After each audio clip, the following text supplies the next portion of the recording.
Madame la Présidente, Monsieur le Premier ministre, Mesdames, Messieurs les ministres, mes chers collègues, épargnons-nous toute circonvolution, la souveraineté énergétique de notre pays est plus que jamais piétinée par une politique macroniste erratique, incohérente, dictée par la peur de gouverner dans un Parlement fragmenté et miné par une idéologie hors sol. Depuis le début de la présidence d'Emmanuel Macron, et même depuis celui qu'il a servi avec zèle avant de le trahir, nous assistons à une succession d'atermoiements, d'abandons et de volte-face en matière énergétique. Et je déplore d'ailleurs l'absence sur ces bancs du président Hollande qui aurait pu se saisir de l'occasion pour nous présenter ses excuses.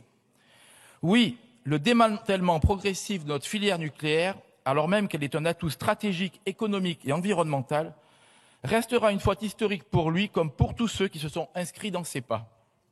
Cela a été dit et redit, mais comme la pédagogie c'est parfois l'art de la répétition, bis repetita placent, la fermeture de Fessenheim, décidée pour des raisons purement politiciennes, a marqué le début de notre déclassement.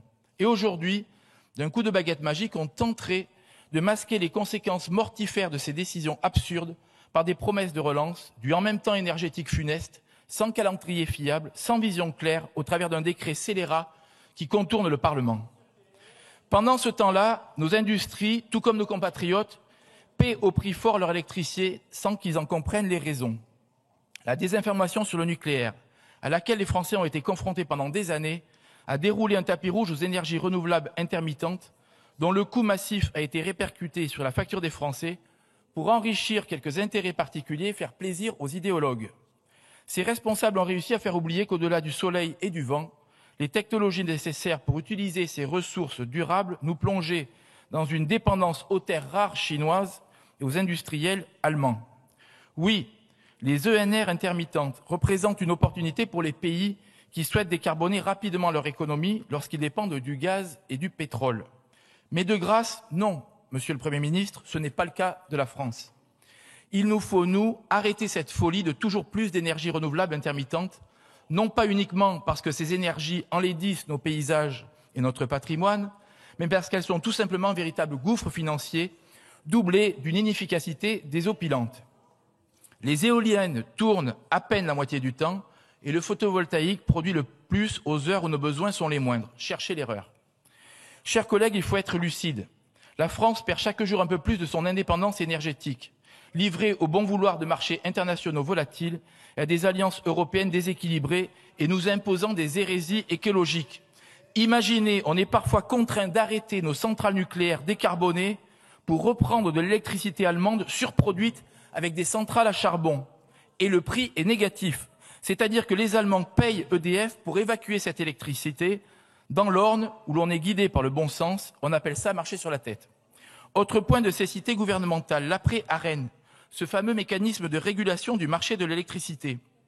À l'heure où l'Europe discute d'une réforme structurelle du marché de l'électricité, où est la France? Que défendons-nous? Où sont les lignes rouges? Nous n'avons aucune visibilité et c'est toute la filière qui en pâtit, toute notre industrie qui s'interroge. Quel sera le prix de l'électricité demain?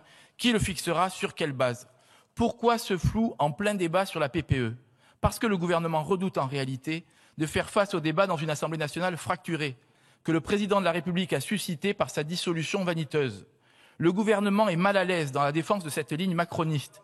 Une ligne instable, changeante et sans cohérence. Il a peur d'assumer l'histoire, d'assumer la conversion d'Emmanuel sur le chemin de Belfort. Il a peur de débattre, peur de choisir. Alors il temporise, il esquive, il bricole. Mais la souveraineté énergétique ne se bricole pas. Elle s'anticipe, elle se construit, elle se défend avec courage. Le courage, c'est rappeler à EDF que son facteur de charge est encore beaucoup trop bas pour un tiers de notre parc nucléaire n'est pas utilisé. Le courage, c'est dire que malgré l'électrification massive des usages, notre consommation électrique diminue grâce à l'efficacité énergétique des équipements. Le courage, c'est d'affirmer qu'il n'est nul besoin de doubler le parc éolien ou quadrupler le solaire. Construisons pour l'avenir, mais de manière pertinente. Mes chers collègues, l'heure est grave, car il s'agit d'un sujet majeur pour notre pays, pour nos concitoyens, pour nos entreprises, pour nos enfants demain, car l'énergie, c'est vital, et ce sont des décisions qui engagent les 50 prochaines années.